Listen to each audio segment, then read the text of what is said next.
Today I'm going to talk about how to create a podcast. A lot of people in our generation listen to them, and they're probably like, well, we want to make one.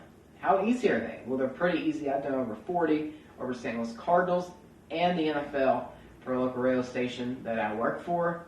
And you can do it over sports, music, local news, politics, anything you want it to be, as long as you know the information and the people you have on there know it. That's all you need, because it's going to be pretty easy. Once you get the people you're going to have, I would say no more than 1 or 2 more, including yourself. You need to have your microphones and your audio mixer. That's what's going to convert it into an audio system, which is what you need. Adobe Audition is one that I would use and prefer people to use. It does cost a little bit, but it is a really good system. This is Wave Editor. It's a free one. Audacity, that's another free one. It's a very popular one. And once you get everything together, you need to do your pre-writing, your brainstorming. This is an example of some stuff that I've done for pre-writing. This is for my baseball one. You had, what happened in that game, because I was doing 5 to 6 to 7 games. I was going over and keep them straight. What happened? And what was the batting lines? What was the pitcher's lines? Over here, what's your average in ERAs for the season up to that point? What was the upcoming schedule for the Cardinals that next week? And then this is when they was going for the division crown.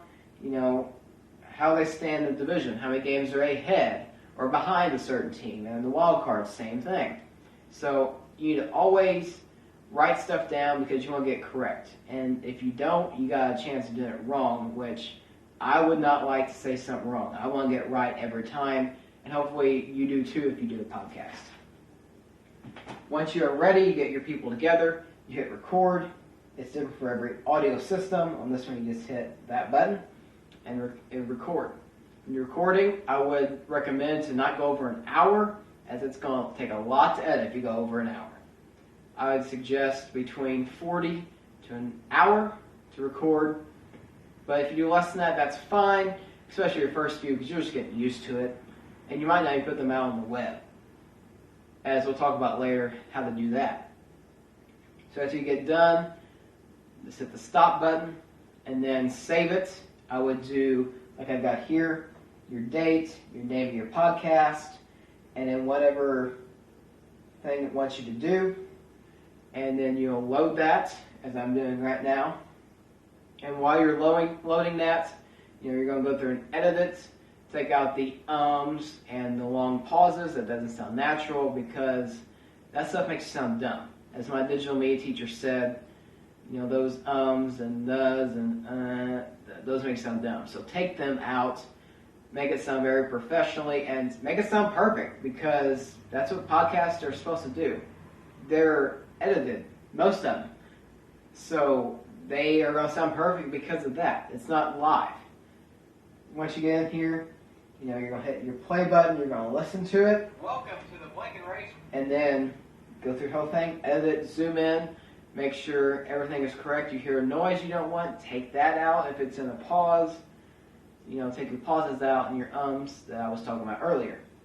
Once you get done editing that, you're going to file, save as, like you would in the Word documents, and then you're going to export it. To do that, you go File, Export. It's different after that for every audio system.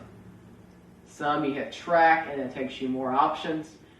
It just depends on your audio system, and if you have any questions about that, I would look it up on YouTube, because you could probably see how to do that. And I would recommend doing a MP3 file, because that's what most people like, because that's what some of the systems that you upload them to on the internet like. They like MP3 and WAV. Do them in either one of those two, but I would check with the one that you're going to upload it to. So once you get that exported, then it's time to upload it to the internet. So Podbean's a popular thing, Spotify, SoundCloud, even YouTube if you want. Put a little graphic and have it running for your whole podcast. Upload it to any one of those things that you want. And I would name it something when you put the title in, that's going to search for something. Like, let's say you're doing a Cardinal one. Make it St. Louis Cardinals blank. So that way, if somebody types in St. Louis Cardinals, they're going to see, oh, there's this one podcast with the Cardinals. They're going to want to do it and listen to it. So after you do that, I would recommend the final step, make a social media account over this podcast, Get your friends listen to it. Upload updates on when you're going to upload shows. And, try to get the word out of it so people can listen to it. And after that, just sit back and enjoy. If you want to listen to your own voice and listen to it, you more than certainly can, or have other people listen to it. And that is all it takes to create a podcast. And I hope that seeing this process of how to make a podcast makes you want to create a podcast yourself, because they're really fun and really easy after you do them. And I can't wait till sports comes back, baseball season, so I can start doing my St. Louis Cardinals podcast, because I really miss doing it.